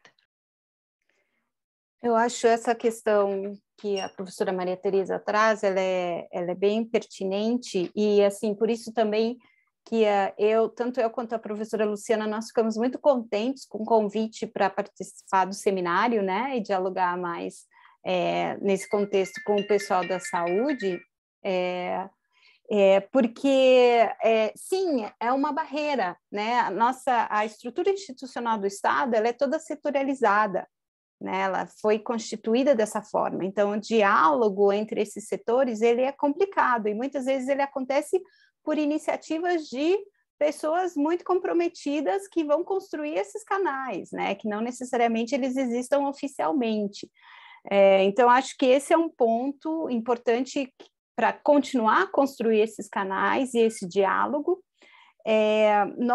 Eu sou professora do bacharelado em Planejamento Territorial na Universidade Federal do ABC, que é um bacharelado, né, nossos alunos de graduação, eles são formados para planejar o território. Então, essa questão da setorialização, a gente já quebra na formação deles e já prepara eles para o desafio que é a realidade, que é toda setorializada, né? Mas e a necessidade de entendimento dos problemas, na sua complexidade, e o quanto que eles estão relacionados, né? Então, a gente está falando, está indo lá na ponta, analisando a questão do acesso à água nessas áreas de moradia precária, mas ela é consequência de uma série de decisões que foram tomadas em outros espaços, né, de outras disputas de interesse, e que também vai muito no que o Anton colocou, de que existem pessoas que vivem a vida, o dia a dia delas é em condição de escassez hídrica, né? Acho que esse é um outro aspecto também que a gente tem que reconhecer como universidade, como Estado e tudo mais. Para nós, esse diálogo, né, os dados que a gente trouxe para vocês, esses dados são dados primários, eles não existem como dados secundários, ou pelo menos de forma pública, né? Então, para nós, trazer essa problemática é também a ideia de instigar, pensar, refletir na necessidade de coleta de outros tipos de dados que sejam capazes de capturar essa realidade e que nós, da universidade, não conseguimos fazer sozinhos. Então, realmente, a gente precisa desse diálogo com o Estado, né? O tempo inteiro. E nem se falar na questão de recursos, né, financeiros. Esse projeto foi feito praticamente de forma voluntária, né? A gente está numa condição de precariedade incrível em termos de financiamento de pesquisa no momento no país, e os problemas gritando, né, na nossa frente. Nós, como pesquisadores, a gente só quer fazer mais e descobrir mais. Então, dialogar, juntar o pouco que a gente tem nesse momento, trabalhar dentro de uma ideia de solidariedade, eu acho que é essencial, né? E continuar a construir essas pontes, né? E cada vez mais, tipo, nós como universidade, a gente tem um limite de acesso e de forma de pensar, né? O prático, ele tem outro e a gente se complementa muito bem. Então, criar essas redes e produzir, colaborar, é essencial para a transformação. Sem dúvida. Posso fazer um comentário? Aproveitando... Claro, Denise, claro. Queria aproveitar essa fala da professora Vanessa e um comentário do GVS de Ribeirão Preto, que ele pergunta, dentro da crise hídrica, como a vigilância sanitária pode avançar em suas ações. Eu gostaria de aproveitar o privilégio do microfone e, enquanto, né, vigilância aqui também, esses dados que a professora Vanessa trouxe foram bárbaros, assim, para a gente, né? E eu gostaria de lembrar aos servidores da vigilância que dentro do CISÁgua, o Sistema de Informação de Qualidade da Água que nós utilizamos na nossa rotina, tem os dados operacionais, onde as empresas de saneamento, elas precisam notificar para a gente quanto que teve de intermitência, se teve interrupção do abastecimento, se teve falta d'água, e aí os conceitos também mudam, né? O que é falta d'água, o que é intermitência, e eles são registrados por bairro no CISÁgua. Então, né, complementando aí Ribeirão Preto, acho que uma das ações aí é a gente ter esse monitoramento mais diário também dessas informações, não só acompanhar a questão da qualidade da água, que a gente faz muito bem, mas também voltar um pouquinho para essa questão, olhar o que está aparecendo ali, será que está aumentando, se tem queixa da população, será que o sistema reflete o que a população tá fazendo como queixa? Então, queria só fazer esse comentário aí que eu achei que casou com as discussões aqui. Verdade, obrigada, Denise. E dizer, eu acho também que tem uma coisa que eu acho que, sei lá, atrás dessas planilhas do CISÁgua e do Vigiágua, há pessoas, sabe? Então, quando você olha isso e você percebe, fala assim, não, aqui tem intermitência, falta... Tem gente que está passando, né, com falta da água, que tem impacto na saúde, na sua qualidade de vida. Então, assim, eu acho que isso também, né... quebrar um pouco isso, porque a gente às vezes se pega na planilha, e se pega no número, e a gente fala assim, não, tem gente atrás dessa planilha, né? Eu queria até também fazer um comentário sobre essa questão, né, que foi trazido pela Denise, pela professora Maria Tereza. A capilaridade que vocês têm é incrível, né? Então, vocês têm condição dessa capacidade de observar localmente, de capturar esse dado, que nós, por exemplo, não temos, né? Então, a importância dessa sensibilidade de observar o quanto que esse dado observado, capturado, né, tabelado, o que ele pode trazer em termos de reflexão e transformação é muito, muito, muito importante, né? Então, chamar atenção para isso, né? Que tem muito espaço ali para se capturar essa realidade e disponibilizar esse dado que é tão importante e que é inexistente, né? Então, chamar atenção para isso. Professora, tem uma pergunta também do Ulisses, da Visa de Indaiatuba, em relação à pesquisa que foi realizada de maio a outubro de 2020. Ele pergunta se houve já uma recoleta, um estudo comparativo para esse ano de 2021. Não, o projeto terminou já em 2020, acabaram os recursos. A gente continua trabalhando nessas áreas em outros projetos e os pesquisadores que fizeram as entrevistas nas comunidades, é importante chamar a atenção, são membros da União do Movimento de Moradias de São Paulo. Então, a gente trabalha muito, não é muito próximo, a gente trabalha junto, né? E eles vêm nos relatando que os problemas continuam e até estão atingindo outros níveis de importância, de perigo, né? E de não resolução de problemas, e sim de intensificação de problemas. Mas a gente não conseguiu, a gente está sem recurso para dar prosseguimento a esse trabalho em São Paulo, mas, por outro lado, a gente está desenvolvendo uma pesquisa que a gente está levantando também essas condições de insegurança hídrica em 8 comunidades distribuídas em 4 municípios da região metropolitana do Grande ABC, na verdade, Diadema, Mauá, Santo André e São Bernardo do Campo. A gente está fazendo a coleta dos dados agora e deve disponibilizar esses dados em março. Também um projeto com pouco recurso, né, muito comprometimento e uma dificuldade muito grande de acessar, de coletar esses dados, né? Então, a gente deve ter mais orientado para o Grande ABC, mas não olhando a realidade hoje, e que, pelos relatos que a gente ouve dos nossos colegas, as condições têm piorado.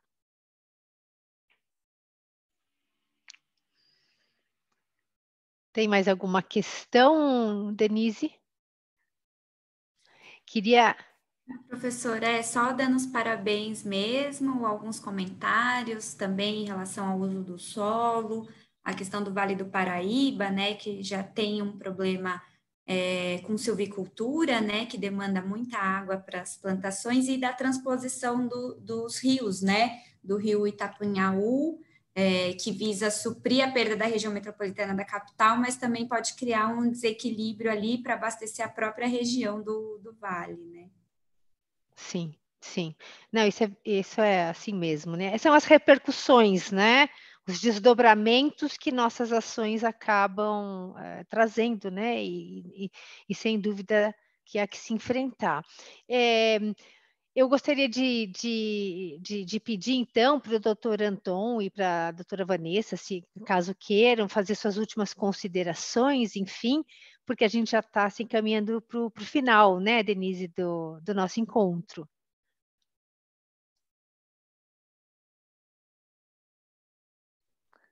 Está sem som, professor. Bom, começo eu, Vanessa? Pode começar. Bom, gostaria de agradecer novamente o convite. Eu, assim, vim falar, mas eu confesso também que sempre aprendo muito, né? Sempre vendo as coisas sobre várias óticas, tanto com a apresentação da Tarsila, com a apresentação da Vanessa, achei interessantíssimo. Isso mostra o quanto nós também, o tamanho do desafio que nós temos, e que o fato de você estar em meio a questão da crise hídrica, o tamanho da dificuldade que nós ainda temos que enfrentar, que mesmo que não tivéssemos crise hídrica, nós temos muito a caminhar e muito a avançar. e que envolve tudo, né? A questão de levar a presença do Estado para as nossas populações mais vulneráveis, o quanto que, para quem já está atendido, que também vai ter dificuldades, o custo que isso representa para a nossa sociedade, a divisão que é necessária para que esses custos sejam melhor calibrados e melhor distribuídos em termos dos benefícios e dos custos. Enfim, nós temos muito, e isso reflete o quanto que o nosso país é desigual, né? Eu não queria terminar isso com desesperança, então, assim, o desafio nos leva para frente. Espero que a gente tenha capacidade e vontade de poder resolvê-los, porque a cada dia as desigualdades e as diferenças vão aumentando. Muito obrigado a todos. Obrigada, doutor Antônio. Um prazer tê-lo aqui com a gente. Bom, eu gostaria de trazer uma questão que para nós ela é muito importante e que a gente entende que o nosso trabalho colabora nesse sentido, é de romper com essa ideia de que o fato de pessoas viverem como elas vivem, como a gente mostrou nas fotos na nossa apresentação, que isso seja natural e aceitável. O que a gente observa é que muitas vezes o fato da água, para todos nós, né, no município de São Paulo, chegar de forma intermitente e que isso seja natural, né? E a questão de que, se olhar pela janela, porque muitos dos bairros de alta renda no município de São Paulo, na região metropolitana, têm comunidades do seu lado, né? Enquanto que você tem, o do lado não tem, e assumir que isso é natural, né? Então, não é natural, não é certo, né? Eu acho que a primeira palestra trouxe essa questão da água como direito humano. Eu acho que isso é central na nossa discussão. E mesmo as pessoas que vivem nessas comunidades, muitas vezes elas entendem como natural ter água da forma como elas têm, né? Então, questionar sempre, mostrar não é natural, existe um problema. Então, muitas vezes a gente vai nessas comunidades e eles falam, mas a gente não tem problema de água, a água já chegou na nossa casa. Mas aí a gente vai perguntar, mas e aí? Quando que chega? Enche a caixa d'água, dá para fazer tudo que você faz? Não, eu tenho que acordar de madrugada, ou não, eu chego em casa à noite, não tenho água para eu tomar banho. Então, isto não é natural, existe problema, né? Então, é pensar também além da infraestrutura. A infraestrutura é importante, sim, mas não é só isso. Há mais. E as pessoas vivenciam essa falta d'água no dia a dia de formas diferentes, né? Impactam a vida dela de formas diferentes. Então, trazer isso e também chamar atenção nessa questão mesmo da coleta dos dados na ponta, né? Dessa capacidade de observar e juntar essas informações numa quantidade, né, representativa. Isso é muito importante, porque muitos dos nossos estudos, porque a gente não tem o recurso necessário para fazer uma coleta que seja estatisticamente representativa, ele é desmerecido quando ele é trazido como um problema a ser respondido pelo Estado ou pela companhia de abastecimento, porque é dito, então, isso é um problema pontual, isso não representa o município. Então, e a gente sabe que não é pontual, né? E as pessoas estão reclamando. Então, ter acesso a uma quantidade maior de dados que a gente possa fazer esses números, porque os números são muito potentes, né? Representarem a realidade do município, de bairros e de comunidades é muito, muito importante. Então, chamar atenção para isso e dessa disponibilidade que a gente tem de colaboração, de diálogo, né? E de construção. A gente conhece o trabalho da Secretaria de Saúde, dos vários técnicos aqui envolvidos, do comprometimento, né, com a sua causa. Então, a gente só quer agregar e continuar nesse trabalho. Muito obrigada pelo convite e parabéns pelo evento. Obrigada, doutora Vanessa. Não é natural e não é uma escolha, né? Então, então é importante, né, dizer isso também. Bom, eu só tenho a agradecer aos nossos palestrantes, ótimas palestras, aprendi. Nossa, aprendi muito, acho que a gente fez uma troca muito gostosa de informações, de experiências, de opiniões. Então, eu agradeço muito a disponibilidade, espero que a gente se encontre em outras oportunidades, que a gente possa trabalhar juntos também. Denise, eu vou passar a palavra para você, você que é a nossa anfitriã, então eu vou passar a palavra para você. Mas, enfim, obrigada, gente, muito obrigada.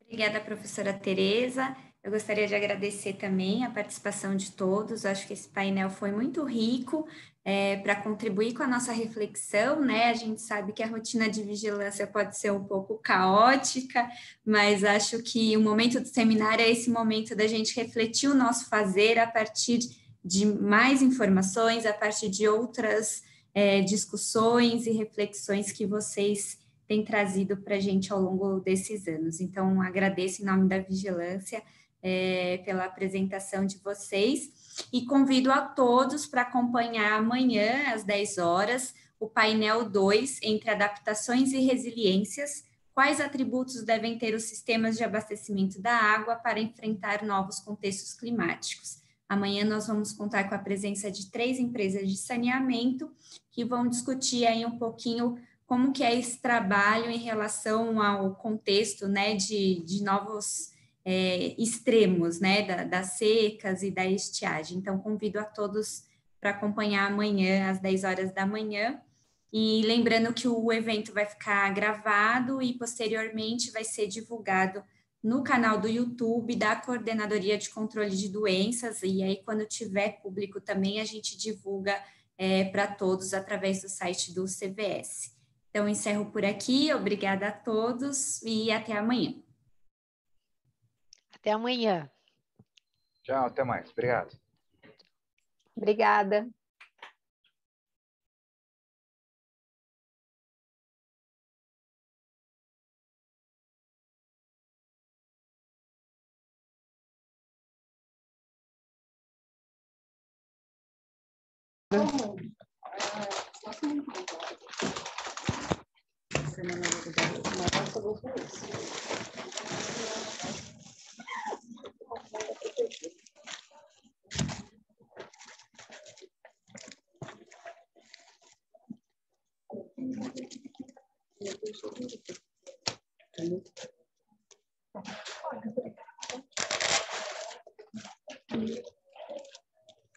Eu não sei.